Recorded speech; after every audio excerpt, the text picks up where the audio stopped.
So you want to get better at card games. Well, the first step is knowing your matchups. Hey everyone, CCC Genesis here. I'm trying to do a little new segment here. Gonna call it know your matchups, obviously. So the first one I'm gonna do is talk about control versus aggro.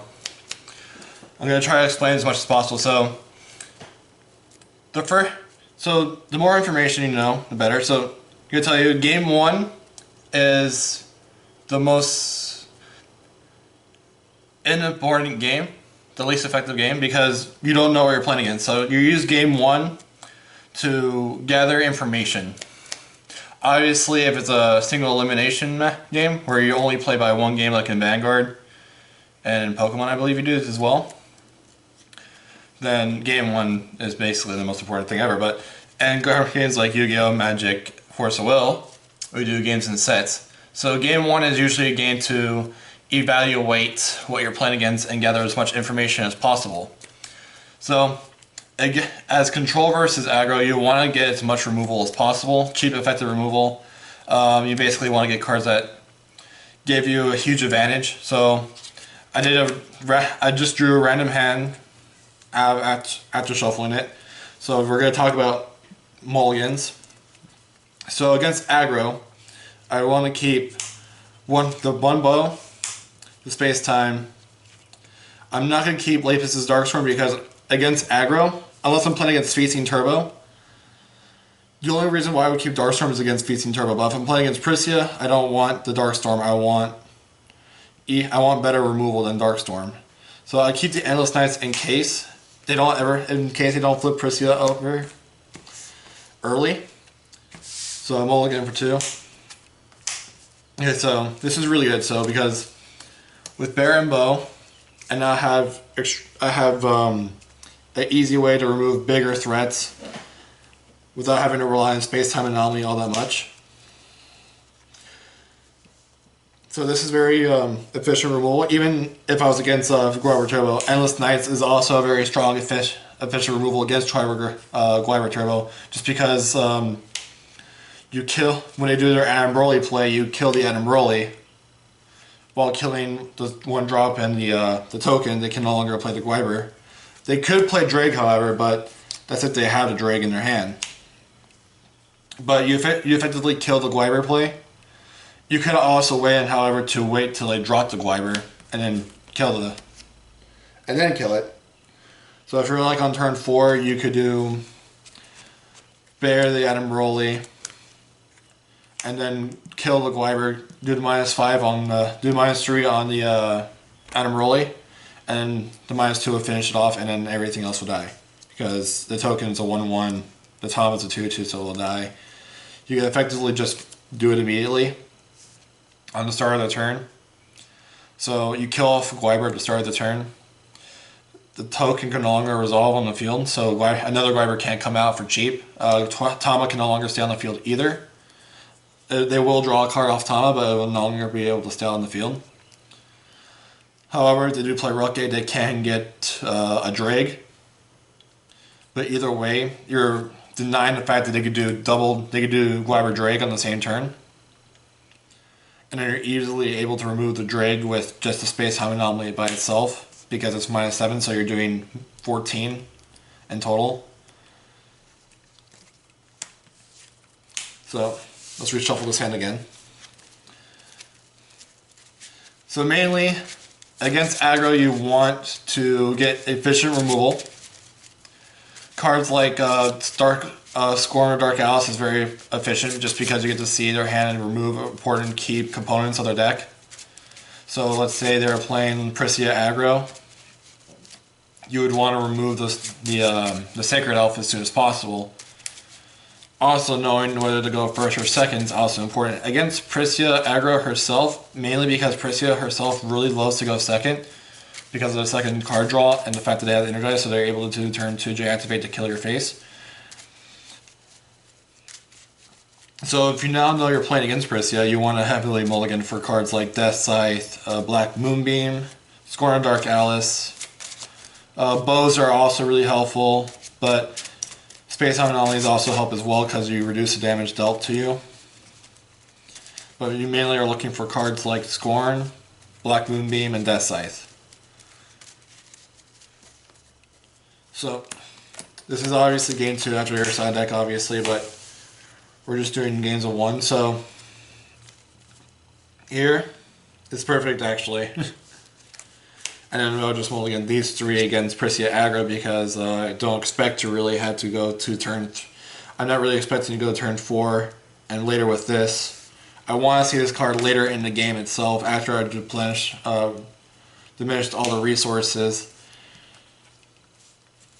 Plus Wallow Winds is still a very strong card that's still being very played. If anything, they Wallow Wind this, you sort of cry. It's hilarious though, because at this point you choose to go second just so the fact that you can't get the early Wallow Wind access. And then kind of flux. Interesting.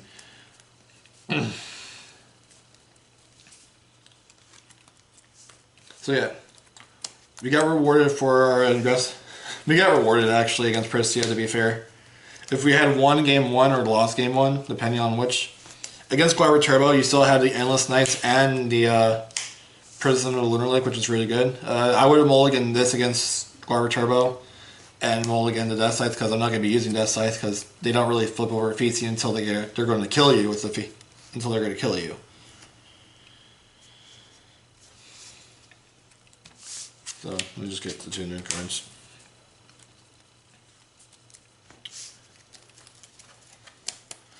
But like, if this was only this is only if I was playing against Prisia, I would have kept it. If I was playing against Turbo Featsy, I would have just mulliganed it away. This would have been the other 2 cards I would have gotten. Well, actually, these would have been the cards I would have gotten. And I would have eventually drawn into these. But that's fine. I would have eventually drew into this, which would have been my draw for turn, so I would have been able to get rid of key components like that. So I would have been able to get rid of Drake or Dwyver. Or Titania. This basically kills Adam Broly, so this is a very strong card against that deck too, because you kill the Adam Broly. This is extremely strong against Guiber Turbo. Very non-effective against Prisia Aggro, depending on what Prisia build. Obviously, if you're playing Prisia Miss, is more important because you kill big as Nagi, or you kill as Nagi, you kill Red Boy, you kill. I think they only play Izanagi and Miss, don't they? I believe they do. I'm not quite sure. But then you kill all the smaller stuff with it. And they're playing Jack and the Beanstalk, you obviously kill Jack and the Beanstalk multiple ways here. But yeah, that's... And obviously different control matchups obviously do have different ways of playing the game. Like if you're playing Gilha Mott, you would do Viola's Machination. You would want to keep cards like Viola's Machination, Rune of Soul, Ancient Heartfelt Fire. You would mulligan away Black Moonbeam in your opening hand because if you have Rune of Soul, you just search it out anyway with Ancient Heartfelt Fire. You don't need to keep it in your hand. So that's an extra card that you could get for later on. It honestly depends on the control matchups because there's many different control matchups. You could do Stealth Control. If you were doing Stealth Control, obviously you'd have Bows and Bears ready. You would mulligan your entire hand to get Bows and Bears and Space Time Anomalies and Summon Warriors to cycle off for your stealth cards like Riza and Mild. Well, mainly Riza's, honestly. You don't really care about Mildors in your hand because you want to set them from your deck either way. And then there's Death and Taxes. Death and Taxes is a completely different type of control deck because you're slowing them down to the point where they can only attack once with the new Resonator, I forgot his name, he's 3 mana 7/7. And then with Faria, or Zero herself, Zero is a very strong ruler still.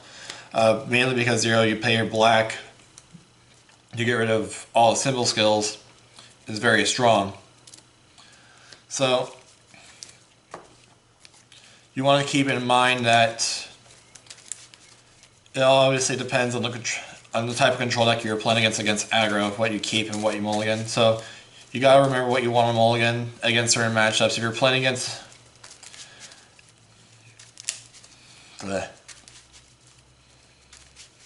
basically the 2 aggro matches right now are Prisia and Guiber Turbo. So Guiber Turbo is a completely different type of aggro deck. It's a swarm deck. So you want massive AoE removal for that deck, or the fact that you just want spot removal for the big stuff. with Lumia Hook, because Lumia Hook's also a control deck.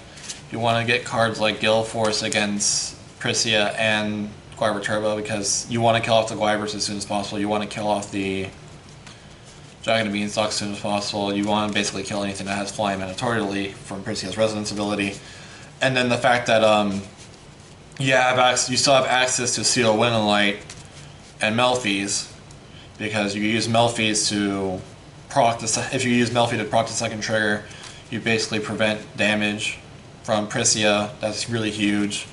You can use it to prevent the damage from the Gwybers. A lot of people are main decking the Gale Forces for Gwyver Turbo and Prisia, so you want to, like, I just say main deck 3 honestly at this rate.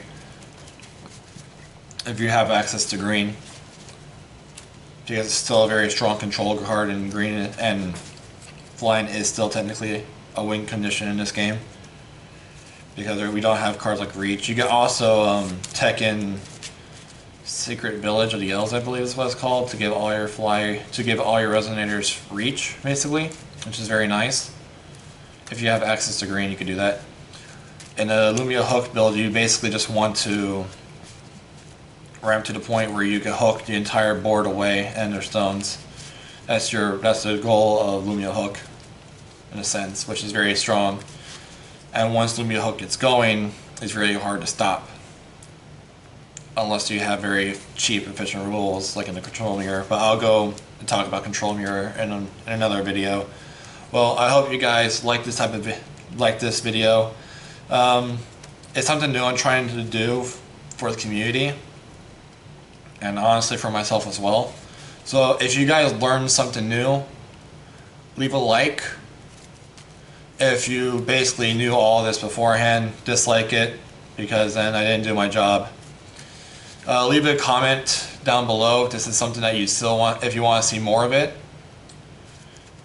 If I see no results, basically I'm going to do another video of it and try it again, and hope to see it. This type of videos help the community out a bit more. I hope you guys enjoyed. I'll see you guys next time.